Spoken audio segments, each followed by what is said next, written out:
अस्सलामुअलैकुम viewers, welcome back to my channel coding with Arooj डोमान। अगर आप पाइथन को लर्न करना चाहते हैं तो जल्दी से बेल आइकन को प्रेस कर दें और मेरे चैनल को कोडिंग विद अरूज डोमान को सब्सक्राइब कर दें।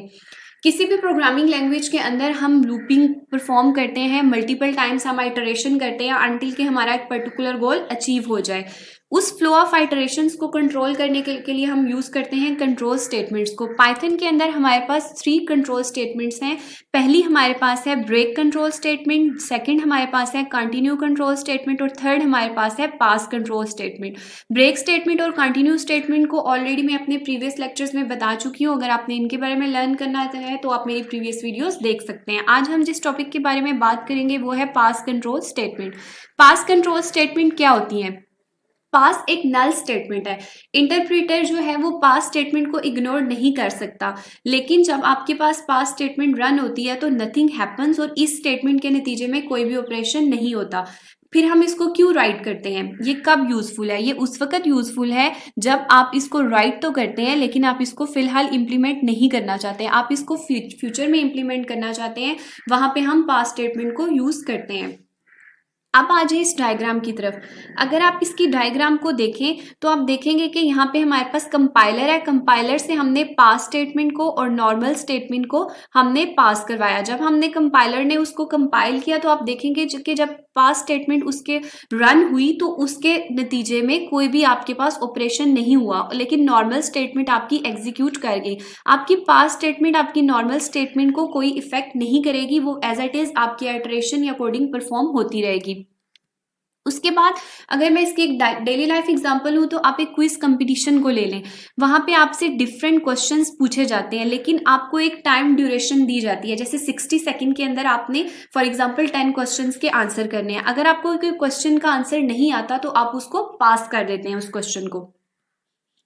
ये आपके पास एक और सेकंड एग्जांपल है। अगर आप इस डायग्राम को गौर से देखें तो सबसे पहले हम इसको अंडरस्टैंड करने की कोशिश करते हैं। यहाँ से हमने स्टार्ट लिया, स्टार्ट के बाद हमने यहाँ पे एक नंबर्स की रेंज दे दी 1 से 71 के बिटवीन। हमने ये कहा कि अगर तो ये नंबर 7 का मल्टीपल है तो आप इनको प्रिंट करवा दें। तो जो नंबर 7 का मल्टीपल है आप उसको प्रिंट करवा दें, लेकिन अगर वो 7 का मल्टीपल नहीं है तो उसको पास कर दें। उसके बाद आप चेक करें कि क्या कोई नंबर रिमेनिंग है। अगर रिमेनिंग नहीं है तो भी एंड हो जाएगा, और अगर हमारे पास नंबर रिमेनिंग है अगेन उसमें चेक किया जाएगा कि कोई नंबर 7 का मल्टीपल है। अगर है तो वो प्रिंट हो जाएगा, और अगर नहीं है तो वहां से आपके पास कोड एग्जीक्यूट कर जाएगा और वहां पे आपका लूप टर्मिनेट कर जाएगा। अब हम चलते हैं इसके फ्लो वर्क की तरफ। अब आप इस डायग्राम को देखें। सबसे पहले आपने एक लूप एंटर किया, क्लास एंटर किया, कोई भी फंक्शन एंटर किया। उसके बाद आपने एक कंडीशन प्रोवाइड की। अब हमारे पास 2 सिनेरियो हैं, या तो हमारी वो कंडीशन फॉल्स है या हमारी वो कंडीशन ट्रू है। अगर तो कंडीशन फॉल्स है तो ये तो आपको पता है, डेफिनेट सी बात है कि वो आपका लूप वहां पे टर्मिनेट कर जाएगा, एग्जिट कर जाएगा। लेकिन अगर हमारी गिवन कंडीशन ट्रू है तो आपने वहां पे देन अगर पास स्टेटमेंट अप्लाई की हुई है तो वहां पे 2 सिनेरियोज हैं, या तो आपकी पास फॉल्स है या आपकी पास ट्रू है। अगर आपकी पास स्टेटमेंट फॉल्स है या ट्रू है, दोनों कंडीशन में आपका कोड परफॉर्म करेगा, आपका जो लूप है वो टर्मिनेट करेगा और आपकी जो रिमेनिंग आइटरेशंस है वो परफॉर्म करेगा, और वो अपना लूप जो है वो उसको कंप्लीट करने के बाद उसको टर्मिनेट करेगा। पास स्टेटमेंट का आपके लूप की आइटरेशंस पे कोई इफेक्ट नहीं होगा। नेक्स्ट हम चलते हैं इसके सिंटैक्स के बारे की तरफ। इसका सिंटैक्स सिंपल है, आपने सिंपली पास लिख देना है। यहाँ पे आप देख सकते हैं जैसे मैंने इसको पास लिखा है, आपने इसको स्मॉल लेटर से लिखना है, आपने इसको कैपिटलाइज नहीं करना। अब हम जरा स्पाइडर को ओपन करते हैं और एक कोड राइट करके देखते हैं कि ये कैसे बेसिकली वर्क करता है। आप जल्दी से स्पाइडर को ओपन कर लें और अब हम देखते हैं कि हमारी पास स्टेटमेंट वर्क कैसे करती है। पास स्टेटमेंट को यूज किया जाता है as a placeholder future code के लिए। फॉर एग्जाम्पल आप यहाँ पे देख सकते हैं, यहाँ पे एक लूप, एम्प्टी लूप मैंने राइट किया हुआ है। यहाँ पे मैंने s इज इक्वल टू, मेरे पास s इक्वल है गीक्स के, for I in s, then मैंने पास स्टेटमेंट अप्लाई की हुई है। ये लूप मैंने राइट किया, लेकिन मैं इसे फिलहाल इंप्लीमेंट नहीं करना चाहती हूँ, मैं इसे फ्यूचर में इंप्लीमेंट करना चाहती हूँ। अब हम इसे रन करके देखते हैं। जब हम इसको रन करेंगे तो आप देखेंगे कि इसके रिजल्ट में हमारे पास कोई भी ऑपरेशन नहीं हुआ, लेकिन हमारी पास स्टेटमेंट जो है वो हमारी कंपाइलर से गुजर गई है और वो हमारे पास एग्जीक्यूट हो गई है।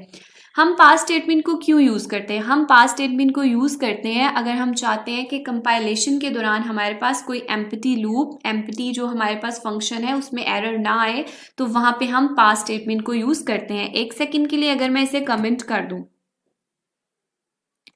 तो आप यहाँ पे देखेंगे कि यहाँ पे आपके पास एरर आ गया। क्यों? क्योंकि ये आपके पास एक एम्पटी लूप है। एम्पटी लूप या एम्पटी फंक्शन या एम्पटी क्लास में आपको पास्ट स्टेटमेंट को यूज करना पड़ता है, अदरवाइज आपके पास एरर आ जाता है। नेक्स्ट आप देखें कि मैंने यहाँ पे एक एम्पटी फंक्शन डिफाइन किया हुआ है, डिफाइन फंक्शन, एंड देन मैंने पास्ट स्टेटमेंट को अप्लाई किया हुआ। अब मैं इसको रन करती हूँ तो आप देखेंगे कि ये एग्जीक्यूट हो गया और इसके नतीजे में हमारे पास कोई भी ऑपरेशन नहीं हुआ।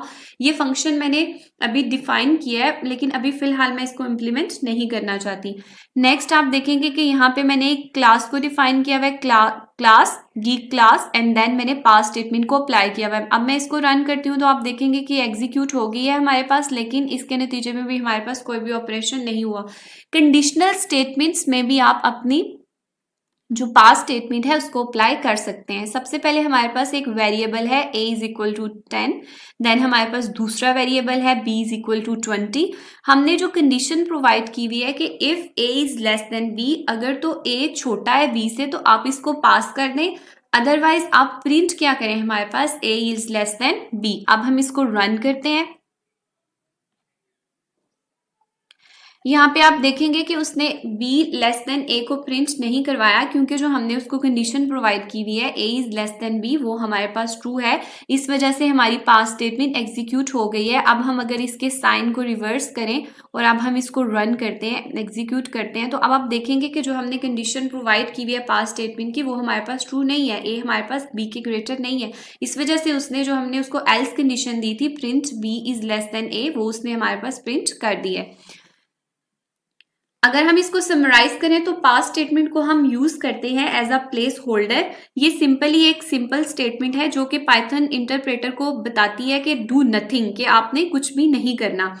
इसको हम कंटिन्यू, और जो इंटरप्रेटर होता है आपके पास, वो सिंपली कंटिन्यू करता है एग्जीक्यूशन ऑफ प्रोग्राम जहां पे भी आपकी पास्ट स्टेटमेंट एग्जीक्यूट करती है। होपफुली कि ये वीडियो आपको, ये लेक्चर जो पास्ट स्टेटमेंट के बारे में मैंने दिया है, ये आपको समझ आ गया होगा। अगर आपको कोई भी क्यूरी है इससे रिलेटेड तो आप कमेंट्स में देख सकते हैं। काइंडली मेरी वीडियो को लाइक करें, शेयर करें और मेरे चैनल को सब्सक्राइब कर दें। Thank you so much for watching my video.